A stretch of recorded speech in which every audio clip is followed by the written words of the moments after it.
কথা দিয়েছিলাম একটা ভিডিওতে আপনাদের যে বলবো বলে যে যে সাপের কামড়ে আমরা বুঝতেই পারি না সাপে কামড়েছে, এবং অধিকাংশ মানুষের এই না বোঝার জন্য অনেক মানুষ মারা যান। তো সেই সাপটি সম্পর্কে সাপটি কামড়ালে যে সমস্ত লক্ষণগুলো দেখা যায় সেই সব লক্ষণগুলো আজকে বলবো আজকের এই ভিডিওতে। অবশ্যই আপনারা ভিডিওটিতে চোখ রাখবেন। সেই রহস্যময় সাপ যেটা কামড়ালে মানুষ বুঝতেই পারে না যে সাপে কামড়েছে বলে, সেই সঙ্গে স্বাভাবিক তার যে লক্ষণগুলো আছে স্বাভাবিক সেই লক্ষণ অন্যান্য রোগের সঙ্গে মিলে যায়, তাই মানুষ বুঝতেই পারে না যে সাপটি ওটা সাপের কামড়ের জন্য হচ্ছে, অন্যান্য রোগ হয়েছে বলে হয়তো ছেড়ে দেয়। তার জন্য বেশিরভাগ মানুষই এই সাপে যাদের কামড়েছে তাদের কিন্তু মৃত্যু হয়, মানুষ বুঝতেই পারে না, রহস্যজনকভাবে মৃত্যু হয়ে যায়। তো আসুন তাহলে ওই সাপের কামড়ালে যে সব লক্ষণগুলো দেখা যায় সেই সব লক্ষণগুলো আজকে আমরা জেনে নিব এই ভিডিওতে। আর এই সাপটা হলো, নাম জানেন অবশ্যই, বুঝতে পেরেছেন কোন সাপের কথা বলছি, কালার সাপ। যে সাপের কামড়ে আমাদের বেশিরভাগ মানুষই আমাদের এই সব অঞ্চলে কিন্তু প্রচুর পাওয়া যায় এই কালার সাপ। এই সাপে কামড়ালে বুঝতেই পারবেন না কেন মৃত্যু হলো সেই মানুষটার, রহস্যজনক থেকেই যায়। কি বলুন তো, এই সাপ মূলত দিনের বেলায় কিন্তু বেরোয় না, বেরোয় রাত্রে বেলায়। এদের সব থেকে ভালো পছন্দ আমাদের বলুন তো মানুষের যে একটা শরীরে গন্ধ থাকে সেই গন্ধটা সব থেকে বেশি এই সাপের পছন্দ। সেই সঙ্গে এটা একটু আরাম খোঁজে আর কি বিছানাতে। ওই যে বললাম মানুষের বিছানা এদের ভারী পছন্দ, আর মানুষের গায়ের গন্ধ এদের মনে হয় যেন সেন্ট। তাই এই সাপ বিছানাকে টার্গেট করে এবং মানুষের গায়ের গন্ধকে একটু আকৃষ্ট হয় বেশি আর কি। তো এই কালার সাপ কামড়ালে যেসব লক্ষণগুলো দেখা যাবে বা দেখা যায় সেইগুলোই আজকের ভিডিওতে পরপর বলি, আর বেশি কথা বলবো না, শুনে যান। হ্যাঁ, লক্ষণগুলো চলুন তাহলে বলে দিই এক এক করে।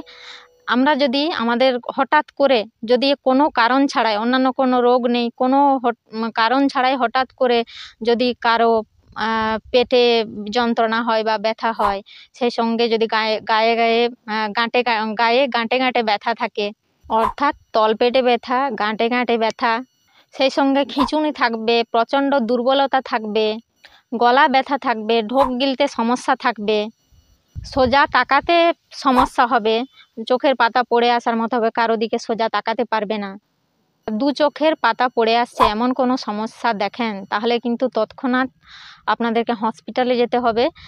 আর যেটা কি বলেন যে এই লক্ষণগুলো যে দেখছেন এগুলো কিন্তু আপনারাও জানেন যে বিভিন্ন শারীরিক সমস্যার ক্ষেত্রে কমন সমস্যা এগুলো, তাই বুঝতে পারবেন না যে সাপে কামড়েছে বলে। তাই এটা কিন্তু যদি অন্যান্য কোনো কারণ আপনারা জেনে আগে থেকে হয়ে থাকে তাহলে ঠিক আছে, আর যদি কোনো কারণ ছাড়াই এইসব লক্ষণগুলো দেখা যায় তাহলে কিন্তু তৎক্ষণাৎ আপনাদেরকে হসপিটালে যেতে হবে এবং অভিজ্ঞ ডাক্তারবাবুদের পরামর্শ তো নিতেই হবে।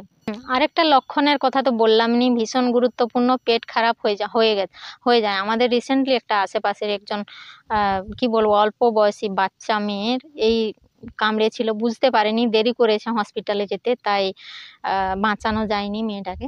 তাই অবশ্যই আপনারা বিষয়টা সিরিয়াস নেবেন, যে অন্যান্য সাধারণ রোগের লক্ষণের মতোই এই লক্ষণগুলো এই সাপের কামড়ে যে লক্ষণগুলো হয়, তাই বিষয়টাকে সাধারণ না ভেবে সিরিয়াস নিয়ে আপনাকে তৎক্ষণাৎ কিন্তু হসপিটালে নিয়ে যেতে হবে রোগীকে।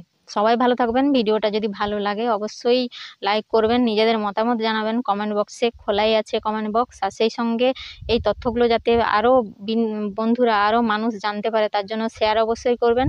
এই ধরনের তথ্যমূলক ভিডিও পেতে গেলে আমার চ্যানেলটাকে অবশ্যই ইউটিউব থেকে দেখে থাকলে সাবস্ক্রাইব করবেন এবং ফেসবুক থেকে দেখে থাকলে ফলো বাটনতে ফলো করে দেবেন।